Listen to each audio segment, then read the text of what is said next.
It's Trey K here with a heads up. Later in this episode, we'll hear ways women were abused and assaulted in coal towns. The plain talk about sexual assault is not for all listeners.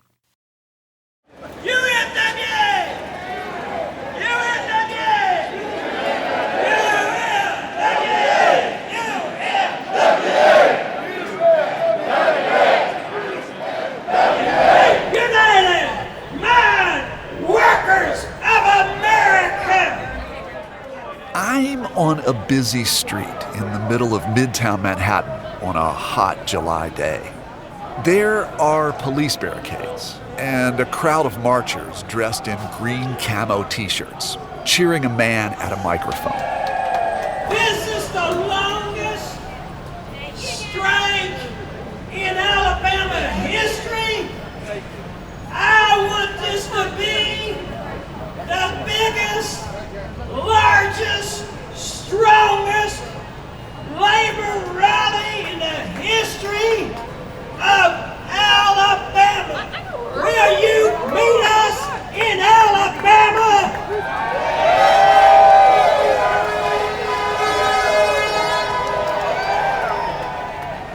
The man addressing the crowd is union boss Cecil Roberts. He's president of the United Mine Workers of America. This protest brought together union workers and even the occasional celebrity. Thank you so much for being here. When we're together, we will win. All to support striking mine workers.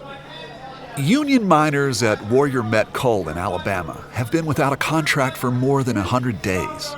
This rally is in Manhattan at the headquarters of the Black Rock Corporation. They have a controlling interest in the mine. This strike is notable, considering the current weakened state of labor unions in America.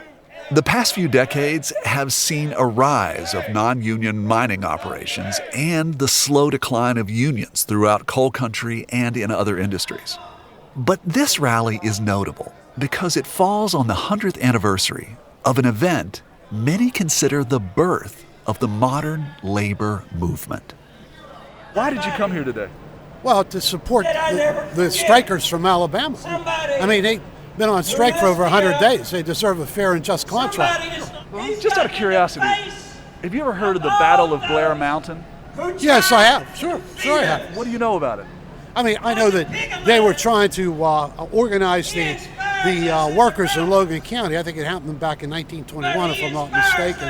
It's the largest insurrection in the history of the United States. I mean, it's very historic. It's 100 years. This is a never-ending fight. So, you got to be mindful of your history.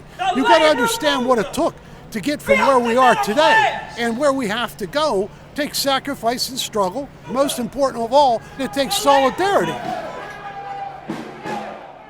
As the old saying goes, those who do not know their history are destined to repeat it. That begs the question, what do you know about the events in 1921? What do you know about the Battle of Blair Mountain? From West Virginia Public Broadcasting and PRX, you're listening to Us and Them, the show that tells the stories about the things that divide us. I'm Trey K.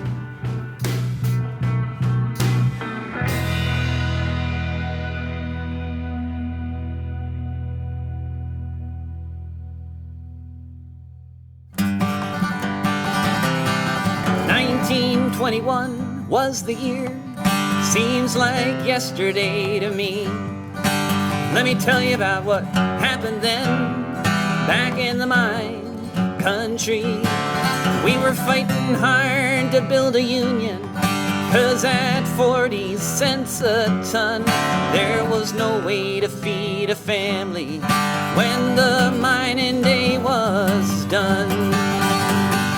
Now we're marching on to Mingo, 10,000 men and counting, here in the hills of West Virginia. At the Battle of Blair Mountain.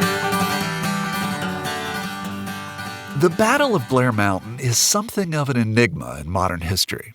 a complex conflict that was the result of a number of social and economic forces that came to a head in West Virginia's coal country after World War I. The result was an armed march from Marmet to Mingo. The Battle of Blair Mountain pitted 10,000 coal miners against 3,000 heavily armed coal industry guards and state troopers. Identifying the winners and losers, or heroes and the villains, is largely dependent on your point of view. But there are some facts concerning the battle that are not in dispute. It was the largest labor uprising in American history, and the largest armed uprising since the Civil War. And yet, the Battle of Blair Mountain is largely unknown to most Americans, including West Virginians who live in the shadow of Blair Mountain. To understand the complex history, we followed the path of the miners on their march to Mingo, and we brought along the foremost expert on this event, Professor Charles Keeney. How's it going? Good. Nice to meet you. Trey K. So, we're going on a little journey? I guess we are. So it's on to Marmet, I suppose. Yeah, let's do that. All right. Now, if you want to know about the Battle of Blair Mountain, you'd be hard-pressed to find a more authoritative figure than Chuck Keeney. His credentials on this particular subject, well, let's just say they are impressive. I'm a history professor at Southern West Virginia Community and Technical College, and I also was president of Friends of Blair Mountain, the historic preservation group that worked to save the Blair Mountain battlefield.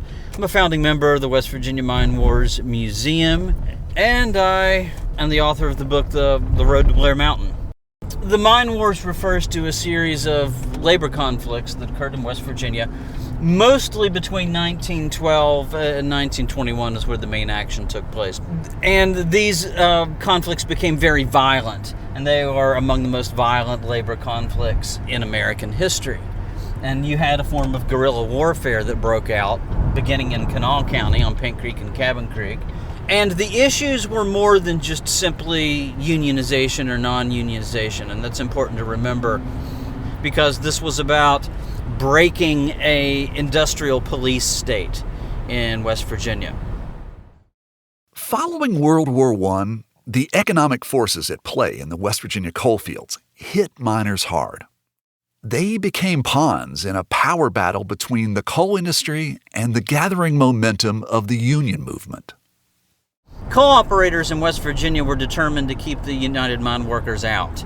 And the reason they were determined to keep the United Mine Workers out is because West Virginia coal is further away from the big industrial markets than the coal mines in, say, Illinois, Indiana, Pennsylvania, etc.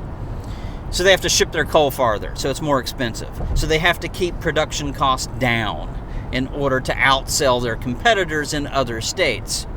So the coal industry in West Virginia felt it was crucial to their bottom line to keep the union out. The United Mine Workers, in order to keep their contracts in these other states, felt it was crucial to organize West Virginia to keep their organization afloat. The conflict gave the miners no choice. The West Virginia coalfields were ripe for organization. Working conditions were hazardous, and the health of the miners was constantly at risk. Coal miners lived under a form of indentured servitude. Miners were paid with company currency, and workers could only spend their pay at company-owned stores. They're not paid in American money. What does that mean? They were paid in company money, scrip, as it is called. Not script, as in something that you read for a movie, but scrip with a P. And this was money, fake money, that the companies would manufacture that would only be redeemable at the company store. And each different company had their own scrip. The miners also had to buy everything at the company store. It gave back almost 100% profit to the coal companies. So you got everything at the company store, your clothes, your food, you picked up your mail there. They also had to buy their own equipment. They were not provided equipment to mine with. They had to buy their own drills, dynamite, canaries, canary cages, everything. They had to buy at the company stores. By the way, and very early on, this is something I just found out recently, but early on in some of the coal fields, they sold cocaine in the company stores. They would pack up their pipes with cocaine and smoke it before a shift so they could dig more coal. And a lot of miners weren't even drawing anything with each paycheck because every single dime that they were making was being sucked up by the company store. So you're not able to accrue any wealth, you're not able to get ahead. And this has been a consistent aspect of the extraction economy. In early 1920, the Union movement in West Virginia gained enough momentum that a conflict between miners and mining companies was inevitable. And the first domino was set to fall during an event referred to as the Matewan Massacre. In the spring of 1920, the UMWA began an organizing drive of the only 3 counties that were left that were non-unionized: Logan, Mingo, and McDowell. And so after the war, they do a major organizing drive. And they're successful, but of course, as miners tried to unionize, many of them were evicted from their company housing. So it's on May 19th, 1920, in which a bunch of Baldwin Felts detectives come into town, into Matewan, and they're going to evict miners that are living in some camps outside of town. In the town of Matewan, you had a chief of police named Sid Hatfield who was sympathetic to the miners. And this was very, very rare. Somebody on the side of the law that was also on the side of the miners. Usually law enforcement was firmly within the pockets of the coal industry. And at the end of the day, there's a confrontation between Hatfield and other deputies that he had deputized throughout the course of the day and the Baldwin Felts detectives in Matewan before the evening train arrived, and that resulted in the shootout that the industry refers to as the Matewan Massacre. The reason they call it a massacre is because more of them died than miners. The miners refer to it as the Battle of Matewan. And what this does is this sparks the union movement even more. More and more miners join the union, more of them get evicted, and they get emboldened by this. And Hatfield becomes a major ally of the striking miners.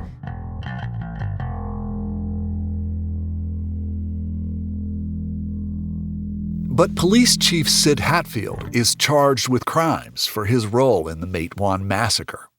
The next summer, he's scheduled to stand trial at the McDowell County Courthouse. As soon as Chief Hatfield arrived at the courthouse steps, he's gunned down by a group of Baldwin Felts detectives. That heavily armed security force protected the interests of West Virginia mining companies. They worked under the direction of Sheriff Don Chafin from neighboring Logan County. At this point, an already combustible situation was completely unstable. Miners resolved to avenge Hatfield's murder by marching to Mingo, where they would hang Sheriff Chafin from a sour apple tree. This is the spot where the miners began to assemble, and on August the 7th, they had this huge meeting at the Capitol with 5,000 or 6,000 miners. They tried to petition the governor. Governor Morgan would not meet with the miners. That's when my great-grandfather famously came out and told the miners that the only way you can get your rights is with a high-powered rifle. Told them to go home and await the call to march. Now, I just want to make sure that everyone caught Chuck Keeney's reference to his great-grandfather just now. Remember when I said Chuck's Blair Mountain credentials were impressive? Well, as it turns out, Chuck's great-grandfather was Frank Keeney, a central figure in West Virginia's union movement, and a primary organizer of the March on Mingo. It was probably around 5,000 miners that initially departed from Marmet, and their ranks would more than double by the time they would reach Blair Mountain. This was a convenient spot because it was close to Paint Creek and Cabin Creek, where you had some of the most militant union miners there. So this was the good spot to begin the trek to try to get to Mingo County. It was always to get to Mingo County. Blair Mountain was not the objective. Blair Mountain was in the way because that was the defensive entrenchments of where Don Chafin and the state police put up their forces. Well, they marched out of the Tuck Fort when Sid Hatfield was shot down at the Logan County Courthouse. Cold cops fired around. 10,000 Union miners were bloody Mingo bound. And they say up on Blair Mountain, you still can hear the sound.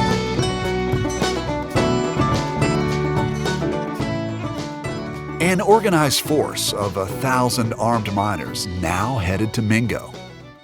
As Chuck Keeney and I drove along the route, followed by the miners, he described what must have been a spectacle.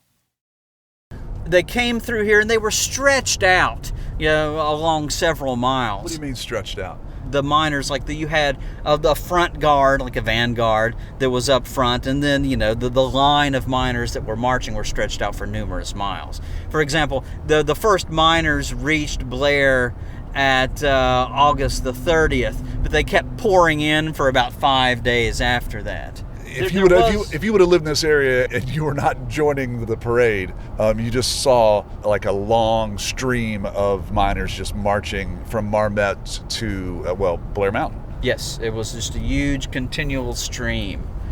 How many people? By the time you get to Blair, there's at least 10,000.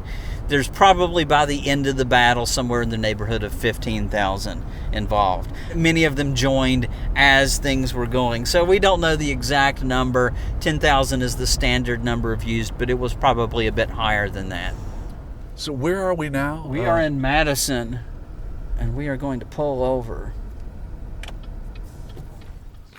As with all historical events, context is key. The post-World War I era was marked by a global rise in popular rights movements. They pitted the interests of the people against government and industry. Entities with power took aggressive actions to put down racial minorities and working poor communities. Just a few months prior to Blair Mountain, the Greenwood Massacre in Tulsa, Oklahoma, saw an entire prosperous African American community burned to the ground by forces of the establishment. And remember, this is within 90 days of Tulsa happening, the Tulsa Massacre taking place. You've got a lot of unrest taking place across the Western world. You have major strikes going on in the United States. You just had a steelworkers strike of 300,000 steelworkers earlier in the year. You had uprisings in Ireland, in Germany. So they're worried that this is going to assume huge proportions and the military is going to come in, and they would use that as an excuse to stamp out the Union movement across America. When news of the West Virginia Miners' March reached President Warren G. Harding, he thought about calling in the U.S. military. General H.H. Bandholtz gets sent into Charleston in the early morning hours of August the 27th. President Harding is actually reluctant at first to send in troops. And he wants Bandholtz to come in and personally assess the situation and see how things were going. Bandholtz meets with Keeney and Mooney about 5 in the morning at the state capitol and tells them, you have to get the miners to turn around and come back, because if you don't, we're bringing in the U.S. military and we're going to use the full force of the military to put this down. And it's going to be a slaughter if you don't turn them back. So Frank Keeney and Fred Mooney get in a car, and they take roughly the similar route that we just took and catch up to the miners in Madison. And they call a meeting of the miners, and the miners assemble right very close to this spot where we're standing, and Frank Keeney gives them a talk. And the general story goes that Keeney tells the miners that they have to turn back, that the U.S. military is going to be called in, and it's life or death, and they can't fight the U.S. military. They can fight the mine guards, but they can't beat the U.S. military. And the miners agree that they're going to turn around and go back. But later that day, in the evening of the 27th, J.R. Brockus, the same guy that led the attack on the Lick Creek tent colony, crosses Blair Mountain with 70 state troopers, and they have a shootout with a bunch of miners that had kind of were the advance guard of the miners' march. They arrest a number of them. They have a shootout that leaves at least 3 people dead. After that shootout happens, the march is back on. So where are we going next? We're going to Blair. We are not far.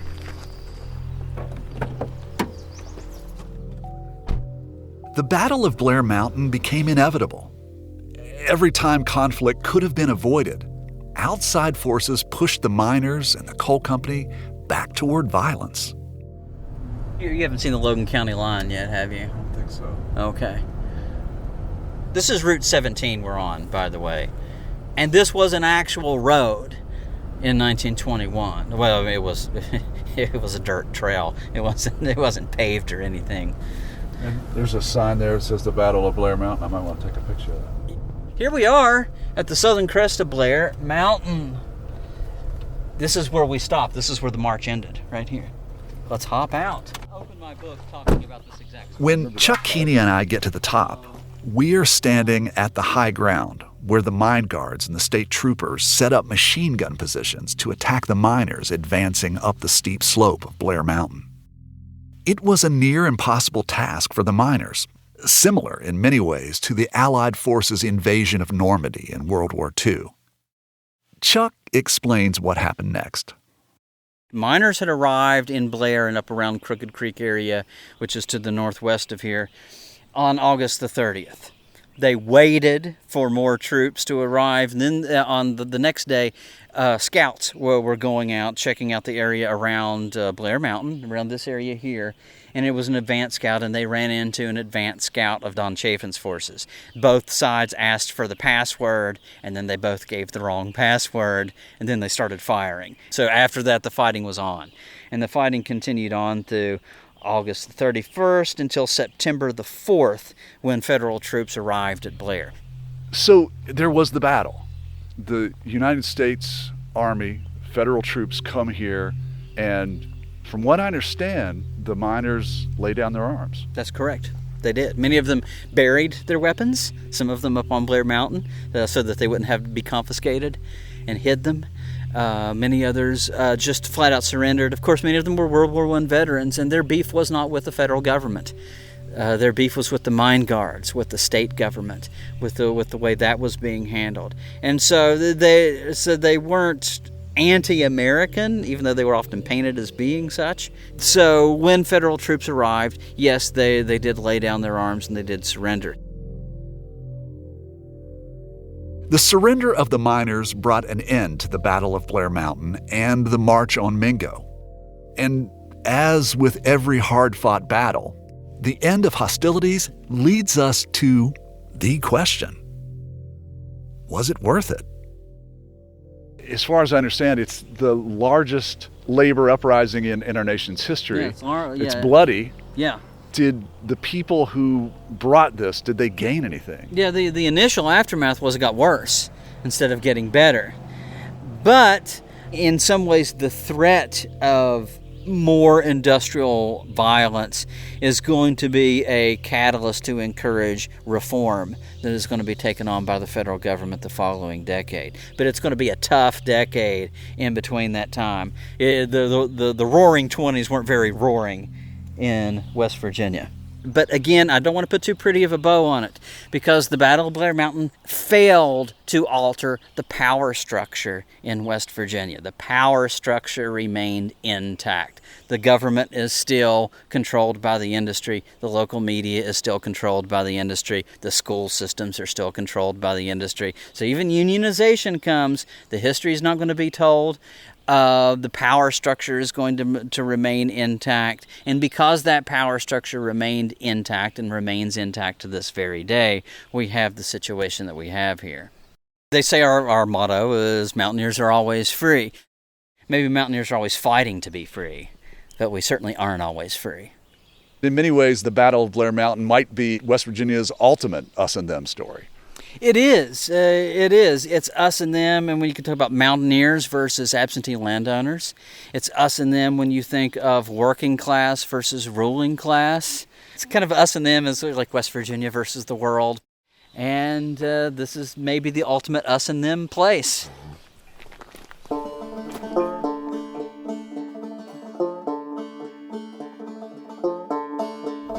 Blair Mountain is labor's Gettysburg.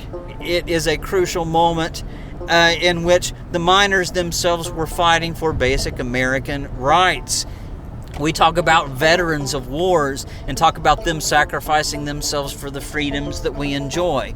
Well, what about the 8-hour workday, the 40-hour work week, weekends, pensions, unemployment benefits? All of those things they had to be fought for, and they had to be bled for, and in some cases died for. So that's why you want to remember what happened there.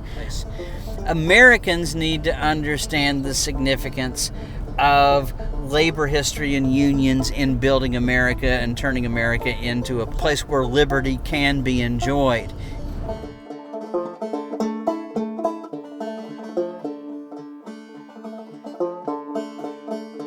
The Battle of Blair Mountain was a miners' fight, but the women of West Virginia played a significant role in the uprising. After a break, we'll hear how injustices against women in the coal fields contributed to the rising tensions that led to the March on Mingo. We'll also hear from union and industry leaders about the legacy of Blair Mountain, and a celebrity with strong views about the role of unions in our current political climate. You're listening to Us and Them from PRX and West Virginia Public Broadcasting. This program is supported in part by the West Virginia Humanities Council and the CRC Foundation.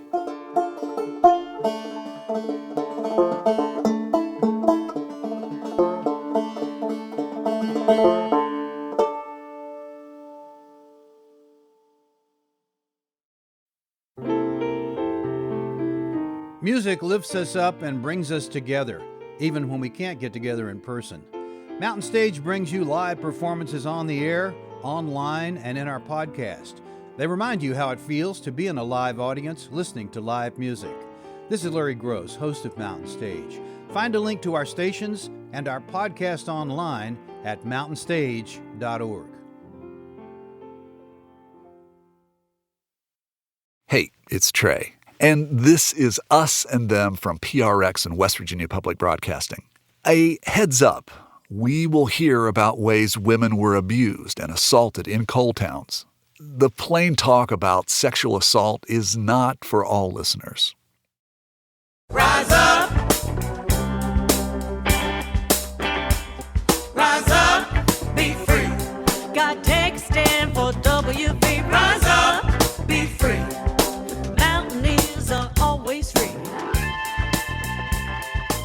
That's Mary Hott singing a track from her new album, Devil in the Hills. The irony of her use of the West Virginia state motto, "Mountaineers are always free," is that mountaineers may always be fighting for freedom, but true freedom has been elusive. Devil in the Hills is a reminder of life in West Virginia mining towns set to music. It's a contemporary contribution to the rich canon of songs from the coal fields. In particular, Mary Hott's songs focus on the culture of the company store and its effect on women. Hott is an amateur historian, and her songs are based on personal research and oral histories from people with ties to life in West Virginia mining towns. Hott says the dark side for women involved sexual abuse and rape. To give us a better perspective on this aspect of life in a coal town, I traveled with Mary Hott to one of the last remaining company stores in Fayette County, West Virginia, the Whipple Company Store. After closing up, the building became a private museum and now sits empty. The thing that I like about your album is that you really want to throw a lot of attention onto the stories that weren't told and the women's roles in how this mining story played out in West Virginia. Well, and a lot of these wives took up arms with their husbands when it got to the war part, when they really had to march and when they were striking, in other words. Women had a lot of role to play there too, but I've had women say to me after hearing these stories, they have their own family stories. I mean, I have women around my age that are saying to me, yeah, my aunt, she was basically sold, for money, Coal agents or coal management, would come into their town and offer money to families to rent their daughters. Hott's work on Devil in the Hills is important in recognizing the injustices of its time. But the work took on additional meaning as the Me Too effort pushed back against sexual abuse and the exploitation of women. I stopped and started this project several times. It became overwhelming. It was difficult material, emotionally difficult to deal with. And I have to tell you, the summer of Me Too, I said to myself, you've got to finish this. People are speaking out. It's safer to speak out. You can't speak out and not be basically called a liar or, dismissed, which is just as hurtful. We just arrived. We're at Whipple. It's right here. Oh my God. Oh, it's out of repair again. Oh, it's so sad. I mean, look there's boards missing. And oh my gosh. After arriving at the Whipple Company store, Mary explained some of the building's shadowy past. She talked to the former owner of the building, who ran the place as a museum. Lots of people would visit and reminisce about growing up in the community. But some of the stories told of sexual abuse that allegedly took place here. Those stories include a special form of scrip, the company store currency, that was given to women. They say it was called Esau scrip, named after the biblical parable of Jacob and Esau. So scrip was the company money, their currency, how they paid their workers. Couldn't be used anywhere else, had to be only used here in the store. And apparently there was a special scrip, which is really just these little tags of paper. So this Esau scrip was handed to women whose husbands had been injured and couldn't work anymore. If a man wasn't digging coal, they were going to be evicted. So a man could be injured in the course of his work. Or I'm imagining they could have gotten ill, caught a cold or pneumonia or flu or something like that. But for a while, they are incapacitated and unable to work. Right. So the special scrip, was given to a woman to basically buy food, for the family, keep the family alive. But it was due in 30 days, which, for some injuries, 30 days isn't long enough. But if the man went back to work within 30 days, it was forgiven. If the man didn't go back to work, the debt was paid back by assigning the woman something to pay back with. And in a lot of cases, it was sex. Quit your staring on my feet. I'm wearing cardboard rope and twine. Suits me fine. Ain't got no Esau script, won't pay those dues. You can't tempt me with no pretty shoes. Esau script became the inspiration for the song Don't Take the Esau, which features a verse about a particularly dark place in the Whipple Company store, known as the shoe room. In another verse, there's the perspective of a woman who says, quit staring on my feet, I'm wearing cardboard, rope, and twine, then it suits me just fine. Ain't got no Esau script, and I won't pay those dues, and you can't tempt me with those pretty shoes. Yeah, that's the whole shoe room story. Many, many, many women have corroborated that story. If you could barely pay the rent and the food, you're not going to have money left over for shoes. The story is that women, would come in and, like a mine guard would see that the kids didn't have shoes, or the women themselves were either barefoot or their shoes were totally worn out. They would take them to the shoe room. It was that far right room over there on the second floor. Show them the shoes, have them do a fitting, and then rape them in exchange. And in the story, the woman had told that her grandmother kept this box of shoes that had been given to her after that experience. She put it up on the shelf in the closet and not only never wore those shoes, she never wore any shoes. She would basically just wrap her feet in newspaper. She never wore shoes again. It was such a traumatic experience for her. I think it happened many times because, this is not something women would go back and tell. I mean, you're going to hide this for one reason or another.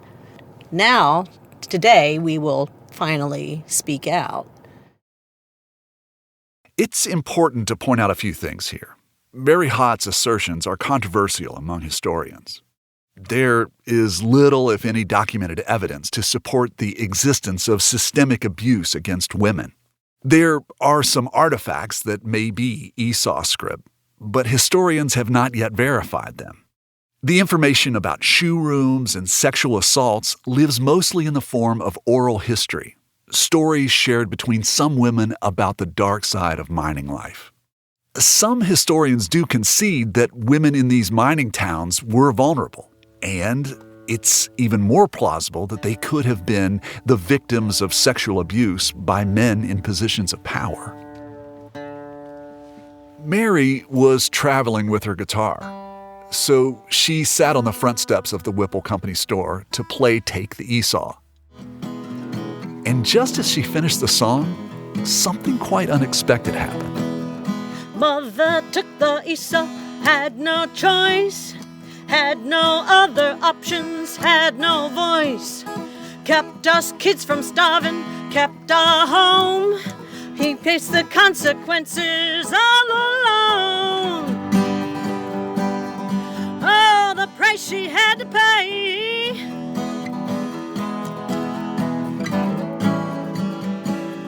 Forced to give her birthright away. Don't take the Esau, such a price to pay.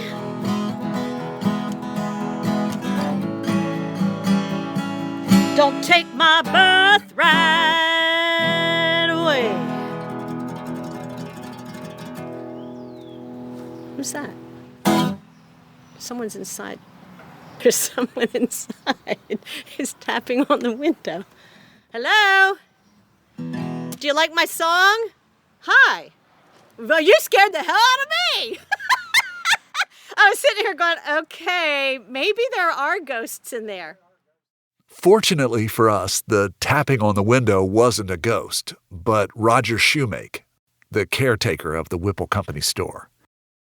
I'm going to ask, and you can say no. You can't show us inside, can you? All right, let's do it. Oh man, I can't believe. I have to tell you, Roger, I was kind of hoping somebody like you was going to show up. After operating for a number of years as a privately run museum, the building was sold. Since then, it's remained boarded up and empty, except for the caretaker and perhaps the occasional ghost. So, this is the shoe room over here.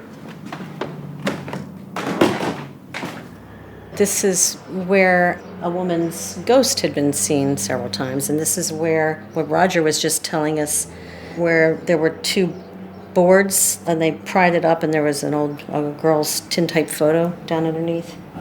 But there was a young woman that died after being raped in here. After leaving the store, Mary and I talked about what we saw and whether injustices against women played a role in the events that led up to the uprising at Blair Mountain.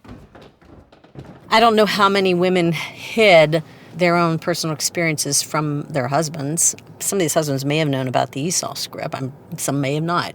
But it's an indicator of the level of atrocities that these people endured, the miners and their families.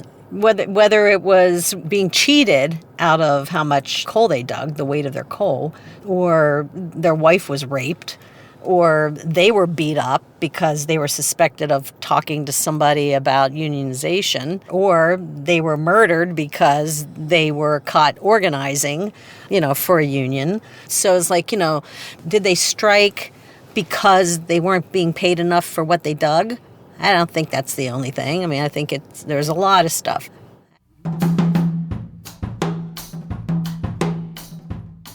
Of course, the coal industry in West Virginia was and still is one key part of the state's economic survival. There are many who see the industry as a force for good in the state. And among those people is Bill Rainey, former president of the West Virginia Coal Association. I'm Bill Rainey. I'm retired and have spent all my working life, actually, with the coal industry. I began as a surface mine inspector, and then the remainder of the time, 28 years, almost 29, I was the West Virginia Coal Association. I retired from that at the end of 2020. Just a West Virginia boy. Now, as you listen to Bill Rainey, it's important to keep in mind that he's not just an industry suit spreading coal propaganda for personal gain. He was born and raised within the same company town system that fueled the union movement. His perspectives are based on personal experience. I grew up for the first 7 years of my life in a coal camp, and the houses were owned by the company. The store was owned by the company. My father worked for the company. I never experienced any of those kind of things, owing your soul to the company store. And there was a camaraderie in the coal camp that I grew up in. Perhaps it's unique. I don't know. but it was a very positive experience. Specifically on the topic of Blair Mountain, Rainey's point of view is that it was just one of many events in the growth of the labor movement. I think it's a critical story in West Virginia history, certainly, and certainly a critical part of labor history. From the industry standpoint, I think it's something most people are aware of just simply by the name of Blair Mountain, but I don't think it's anything that sticks with them. You know, whatever lesson you want to learn, I guess you can learn from it, and it's more important to some people than it is others. In today's coal economy, Rainey sees the industry's move toward non-union operations as decidedly positive and sees it as promoting better workplace relations between the mine workers and the coal companies. The whole idea behind the non-union thing was the folks in the companies felt like we need to get more in control of our folks and thereby know them and do everything and not depend on the union to manage our workforce. From a management standpoint, just generally speaking, I think it's better because I think everybody's much more interpersonal with everyone. They know their folks. Joe is dealing with Clyde, and Clyde's dealing with Cecil, and Cecil's dealing with Lucille, and you're not dealing with the union contract, whoever they say is going to work there and who's going to do exactly what they're supposed to be doing per the contract. So I think there's a lot more interpersonal relationship that goes on in today's world. But here's a twist. Bill Rainey credits union efforts for establishing the very workplace standards on which today's non-union operations are based. You know, the labor movement had a significant benefit for those that are working in today's industry because it kind of set the standard of pay, set the standard of benefits, the union contracts did. The platform off of which everything worked for a non-union operation to start is, you know, you had to pay the people a certain amount of money, had to have a certain level of benefits. And that was typically laid out by previous union contracts, what they were getting. There's a popular image that unions and the industry are locked together in constant conflict. The truth is that they very often work together. This is clear when Rainey talks about his personal friendship with union boss Cecil Roberts. He's the president of the Mine Workers Union. At the top of the show, we heard him speaking at the rally in Manhattan. Both men understand that the survival of the coal economy is key to the survival of both the industry and the union. Cecil's a great guy. I mean, I think he's a wonderful, wonderful man doing a wonderful job with what he's been doing for a long time. He said the same about you, by the way. Oh, did he?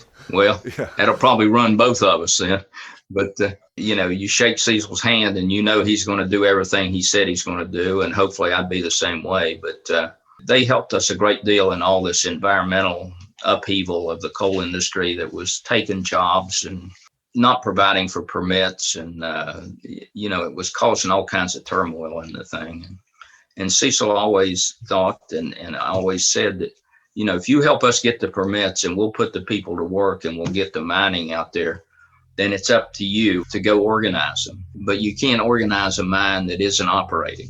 We've got to get them working. And then it's the choice of the people at the workplace as to whether or not they want to be represented by the United Mine Workers. After speaking with Bill Rainey, we checked in with Cecil Roberts to get his perspective on the legacy of Blair Mountain. Predictably, he has a different take. If miners had not been willing to stand up and fight and march on Blair Mountain in 1921 or risk their lives in a Matewan conflict in 1920, we wouldn't be nowhere near where we are or where we ultimately ended up in the 30s as the most powerful union in the country.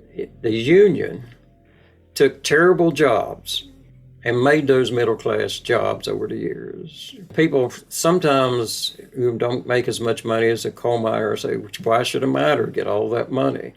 Well, I always told people when I was working in the mines, I get paid X amount of money for what I do, then I get another X amount of money for where I do it. And that's underground and risking my life and my health as a coal miner. Roberts finished our conversation with a bold statement about the place of unions in our society. Look at the number of people that were being killed in these coal mines because they didn't have health and safety. Look at the number of people who were beaten and killed just because they spoke out. Look at the number of people who were fired back in those days and blacklisted and couldn't get a job in the coal industry anywhere just because they wanted things to be better. There are so many people who lost their lives in this industry either trying to form a union or in the mines themselves and trying to make them safer. Now, if the union's not around, what's going to happen? We think that benefits will always be high. Do we think wages will be fair? Do we think the mines will be safe? The answer to that is probably no. So it's always been the union that made the industry what it is. When I said a few minutes ago that the union made those terrible jobs good jobs, that's true. If there's no union, will those jobs remain good jobs? And the answer to that is no. If there are no unions in America, no one will have a good job.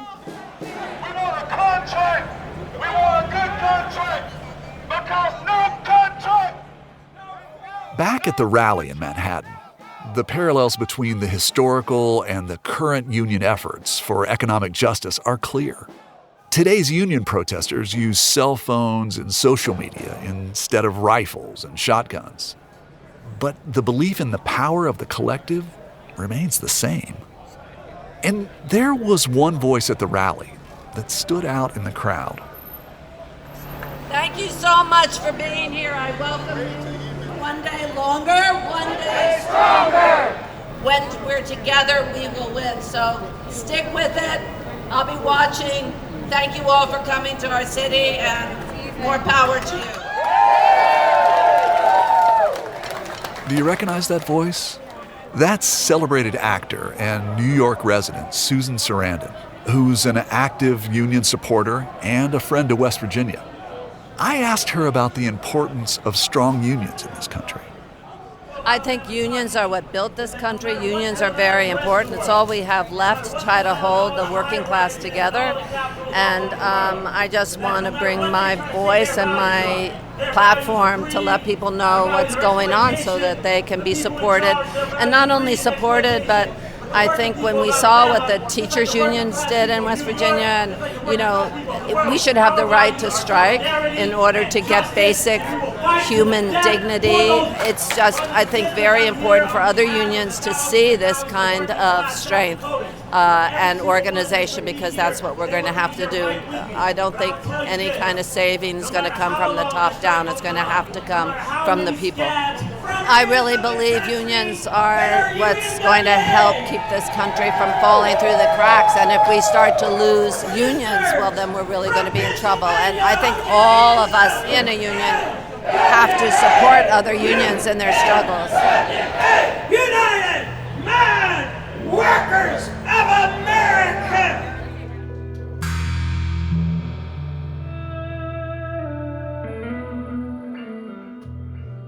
For some people, the Battle of Blair Mountain was a watershed moment seeking justice for workers in America.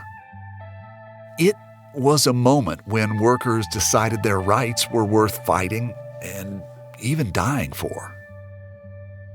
Today, unions are on the defensive, and once again, workers are coming out in numbers to fight for their rights. It makes me wonder, are we at a plateau in the arc of history? Or could there be another bend on the horizon?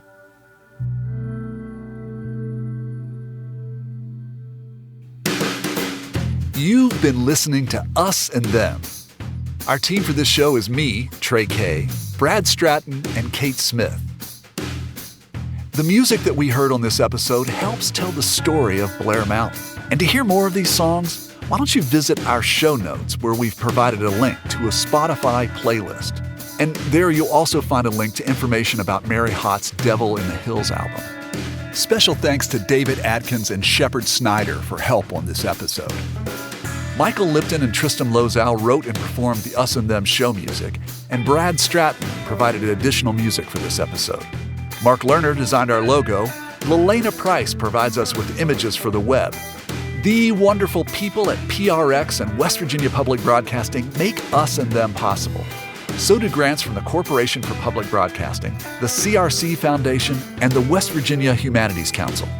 Us and Them was originally developed with assistance from the mentorship program at AIR, the Association of Independents in Radio. We'll see you next time on Us and Them.